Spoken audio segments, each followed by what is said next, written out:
അനിശ്ചിതങ്ങൾക്കൊടുവിൽ പ്രതിസന്ധികൾക്കൊടുവിൽ കേരള മുഖ്യമന്ത്രി ആരാണെന്നുള്ള തീരുമാനമെത്തിയിരിക്കുന്നു. V D Satheesan കേരളത്തെ നയിക്കുമെന്നുള്ള ഏറ്റവും ശുഭകരമായ വാർത്ത വരുന്നു. തിരുവനന്തപുരം ഇന്ദിരാ ഭവനിൽ നിന്നുള്ള ദൃശ്യങ്ങളാണ് ഈ കാണുന്നത്.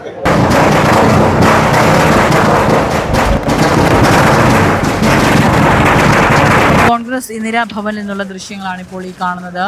ഏറെ അനിശ്ചിതങ്ങൾക്ക് ഒടുവിലാണ് കഴിഞ്ഞ 10 ദിവസത്തെ ചർച്ചകൾക്കു ശേഷം വി ഡി സതീശൻ മുഖ്യമന്ത്രിയായി നിയമിതനായിരിക്കുന്നത്.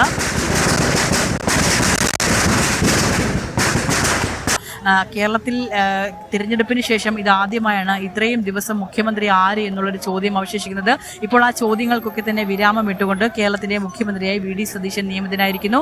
ഏതായാലും കഴിഞ്ഞ കുറച്ച് ദിവസങ്ങളായുള്ള അനിശ്ചിതത്വമായിരുന്നു തിരഞ്ഞെടുപ്പിന് ശേഷം ആര് മുഖ്യമന്ത്രിയാവും. ഇക്കാര്യത്തിൽ രമേശ് ചെന്നിത്തലയും അതോടൊപ്പം തന്നെ കെ.സി. വേണുഗോപാലും അതോടൊപ്പം വി ഡി സതീശനും തന്നെ ആര് മുഖ്യമന്ത്രിയാകുമെന്ന തീരുമാനത്തിൽ മുന്നിൽ തന്നെ ഉണ്ടായിരുന്നു. ഒടുവിൽ ഹൈക്കമാൻഡ് വി ഡി സതീശനെ തിരഞ്ഞെടുക്കുകയായിരുന്നു. അല്പം മുമ്പാണ് വി ഡി സതീശനെ കേരള മുഖ്യമന്ത്രിയായി നിയമിച്ചുകൊണ്ടുള്ള ഒരു അന്തിമ തീരുമാനം വന്നിരിക്കുന്നത്.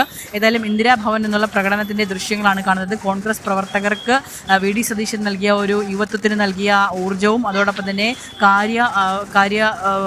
കാര്യങ്ങളിലുള്ള കാര്യക്ഷമതയും കണക്കിലെടുത്തുകൊണ്ട് തന്നെയാണ് ഇപ്പോൾ ഹൈക്കമാൻഡ് വി ഡി സതീശനെ മുഖ്യമന്ത്രിയാക്കിക്കൊണ്ടുള്ള നിയമനം വന്നിരിക്കുന്നത്.